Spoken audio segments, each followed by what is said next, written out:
Selamat pagi anak-anak. Pagi, Ibu. Baiklah, Ibu langsung saja absen ya nak. Ya, Bu.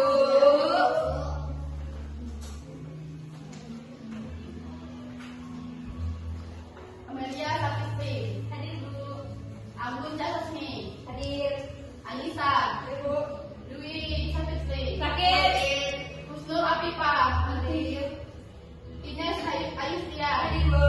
Intan Meditasati, Hadir, Bu. Lala Anissa, Hadir, Bu. Mutia Wulandari, Hadir. Sayang. Tolong nak, benarkan PPT-nya dulu. Sudah. Kenapa benar ya? Nggak tahu saya. Kalau masuk Ibu.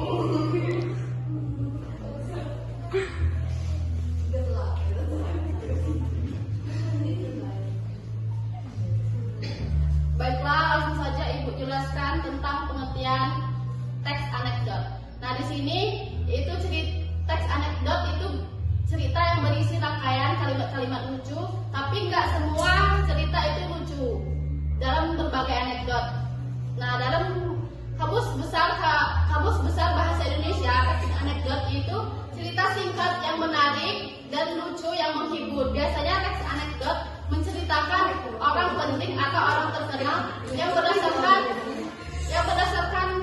kajian sebenarnya. Jadi teks anekdot itu tidak sembarangan teks cerita itu lucu, melainkan berdasarkan kejadian nyata. Selain itu, teks anekdot juga membicarakan secara spesifik tentang kadang kala dibuat berdasarkan pengalaman. Lanjut slide kedua.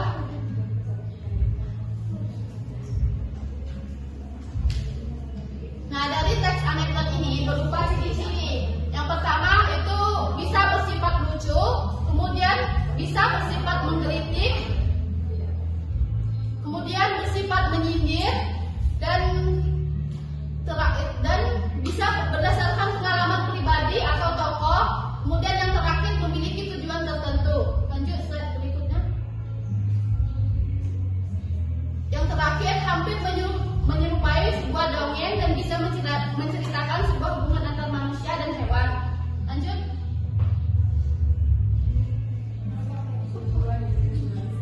Baiklah, di sini ada tujuan sebuah teks anekdot.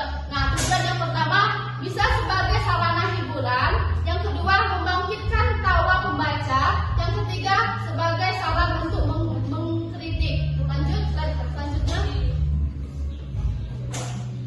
Nah, ini ada sebuah struktur teks anekdot. Nah, yang pertama itu ada abstrak. Abstrak itu yang merupakan bagian pendahuluan atau bagian pembukaan. Yang kedua itu bagian orientasi. Orientasi merupakan awal suatu kejadian atau cerita mulai bergulir. Yang ketiga itu ada krisis. Krisis merupakan pundak cerita yang berisi konflik atau masalah terjadi pada karakter. Yang keempat ada reaksi. Reaksi yaitu merupakan respon atau reaksi dilakukan mengalami kritik. Yang kelima yaitu koda. Yang terakhir itu koda, bagian penutup teks yang berisi amanat dan kritik. Lanjut, yaitu sebuah teks kebahasaan teks anekdot. Nah, yang pertama itu menggunakan kalimat yang menyatakan kejadian yang sebenarnya, yaitu peristiwa penting atau masa lampau, bisa disebut juga masa lalu. Yang kedua, menggunakan kalimat retoris, yaitu kalimat pernyataan yang tidak membutuhkan jawaban. Kemudian yang ketiga, menggunakan konjungsi. Konjungsi itu bisa disebut dengan kata penghubung. Kata penghubung yang menyatakan hubungan waktu seperti lalu, kemudian, selanjutnya, dan lain-lain. Kemudian yang keempat, menggunakan kata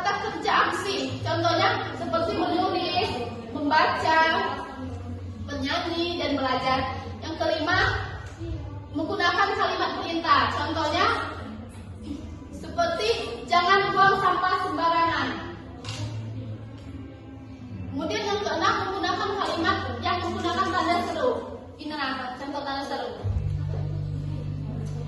Kemudian yang terakhir, menggunakan kalimat langsung, khususnya untuk anekdot yang dalam bentuk dialog. Nah, itu saja materi yang dapat Ibu sampaikan. Pada anak-anak yang masih belum paham dan belum mengerti, bisa ditanyakan kepada Ibu. Ada yang masih ingin bertanya? Ya. Baiklah, selanjutnya Ibu akan mengasih tugas secara individu. Kalian buat contoh anekdot. Ya Bu. Ya Bu. Buatnya sekarang Bu. Iya, nah.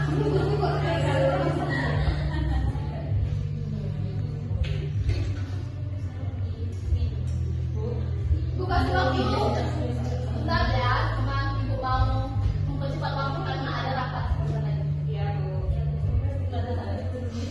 Baiklah, ada yang siap maju ke depan untuk menyampaikan contoh sebuah teks anekdot tadi? Bentar, Bu.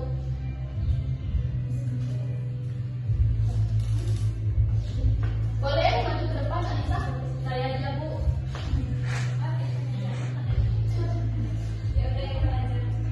Maju ke depan.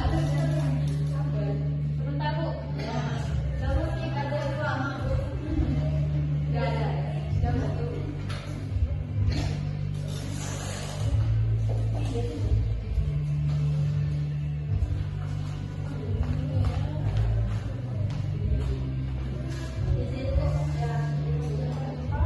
Ini saya menyampaikan contoh teks anekdot. Contohnya sekarang coba perhatikan Hamar, Mir, ternyata banyak politis di negara kita yang sudah kaya raya. Amir, kalau masalah itu aku juga sudah tahu, Mar. Amar, saking kayaknya mereka sampai mampu memiliki baju termahal di Indonesia. Amir, baju termahal di Indonesia? Baju apa tuh? Amar, ya apalagi kalau bukan baju tahanan KPK. Amir, kok malah baju tahanan KPK? Amar, iyalah, coba saja kamu pikir seorang politis minimal harus mencuri uang negara 1 miliar terlebih dahulu baru bisa memakai baju tersebut. Amir, oh maksud kamu gitu toh, baru mengerti aku.